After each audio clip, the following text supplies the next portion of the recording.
Ravi de vous retrouver sur Arte pour un nouveau numéro du Dessous des cartes. On commence avec cette image d'une rencontre en juin 2024 entre Giorgia Meloni, la première ministre italienne issue de l'extrême droite, et le premier ministre albanais, Edi Rama, visitant le futur centre du port de Shenzhen en Albanie, un centre chargé de traiter les procédures d'asile de migrants secourus en mer par des navires italiens dans une logique d'externalisation de l'asile afin que l'Italie n'accueille plus sur son sol qu'une immigration choisie. La dirigeante italienne est devenue ces derniers mois le symbole d'une Europe qui veut reprendre le contrôle de ses frontières, une référence pour les dirigeants d'une certaine droite et extrême droite européenne.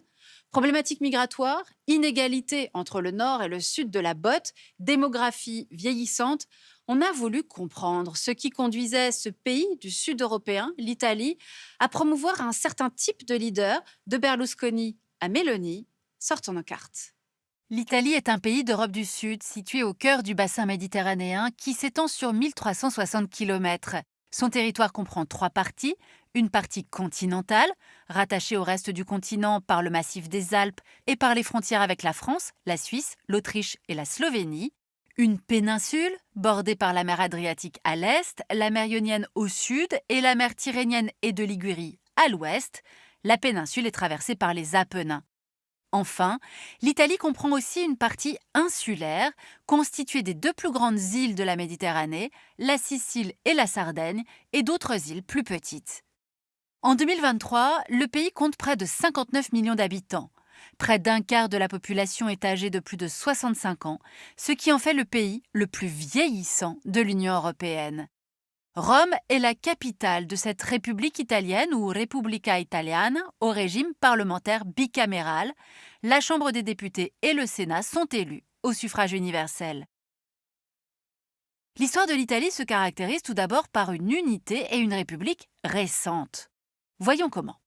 Jusqu'en 1859, l'Italie est divisée en 7 États. Et le 17 mars 1861, c'est la proclamation du Royaume d'Italie suite à l'expédition des Mille dirigée par Giuseppe Garibaldi. En 1866, la Vénétie intègre le Royaume d'Italie et en 1870, c'est au tour de Rome de rejoindre l'État italien unifié dont elle deviendra la capitale en 1871. C'est ce qu'on appelle le Risorgimento. L'Italie devient alors une monarchie constitutionnelle. Mais seuls les hommes, détenteurs de titres universitaires ou payant un impôt élevé, font partie du corps électoral. S'installe alors une pratique du pouvoir dominée par des notables et sans alternance politique. Résultat, une série d'émeutes entre 1889 et 1898. Entre 1919 et 1922, une grave crise frappe l'Italie. Benito Mussolini et ses milices, soutenus par les milieux d'affaires et le patronat, matent les soulèvements ouvriers. Le 27 octobre 1922, c'est la marche sur Rome de Mussolini et de ses troupes paramilitaires. Le roi Victor Emmanuel III lui confie les rênes du gouvernement le 31 octobre. En 1925, Mussolini instaure une dictature qui ne prendra fin que le 25 avril 1945. Lors du référendum de juin 1946, 54% des votants optent pour l'instauration d'une république. La période se traduit alors par un dynamisme économique, notamment grâce à la participation de l'Italie à la construction européenne, avec la CECA en 1951, puis la CEE en 1957. Avec la décennie 1970, ce sont les années de plomb. La péninsule est secouée par une spirale de violence, attentats, enlèvements imputables à l'extrême gauche non parlementaire comme les Brigades rouges, ainsi qu'à des groupes d'extrême droite.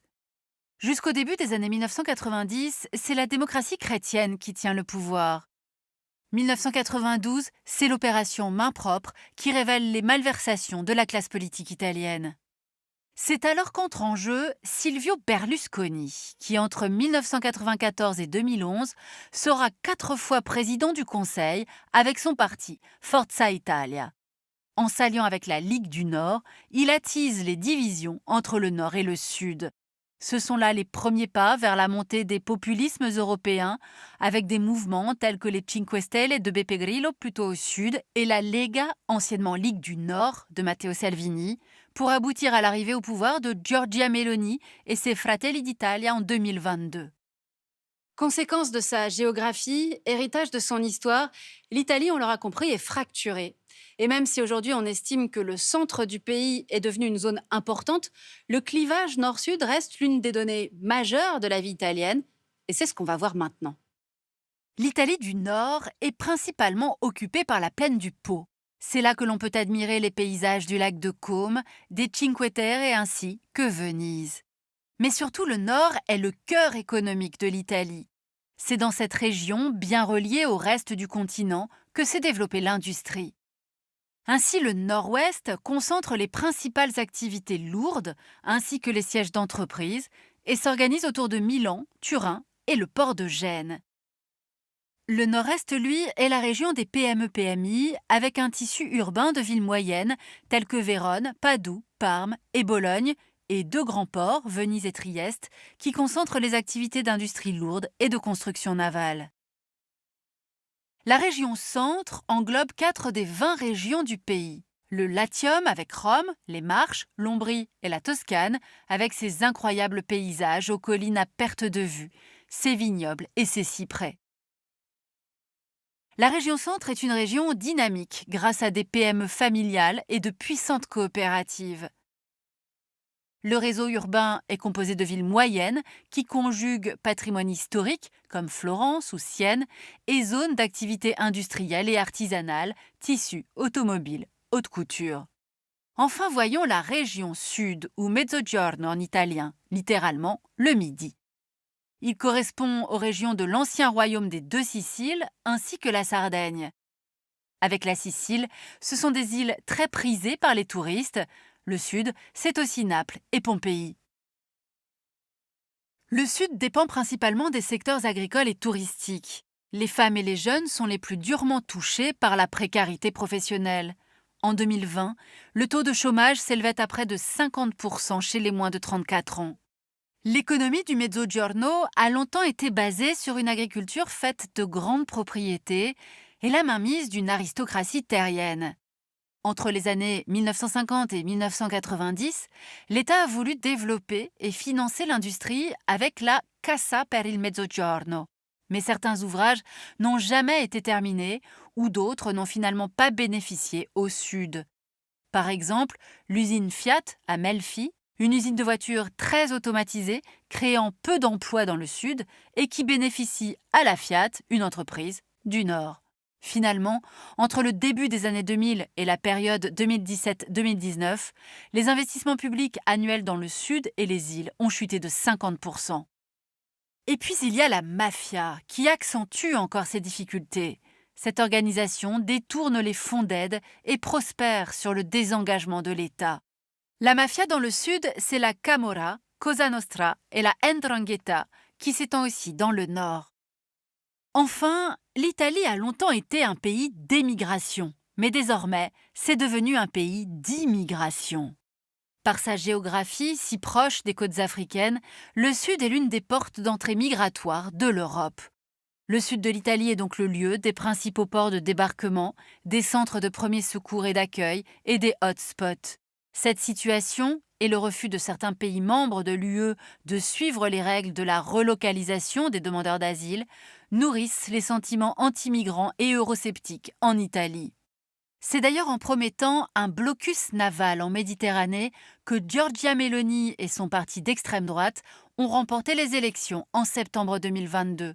Selon le Haut Commissariat pour les réfugiés, le nombre de migrants entrant par l'Italie a baissé, passant de 127 000 entre janvier et septembre 2023 à 43 804 sur la même période en 2024.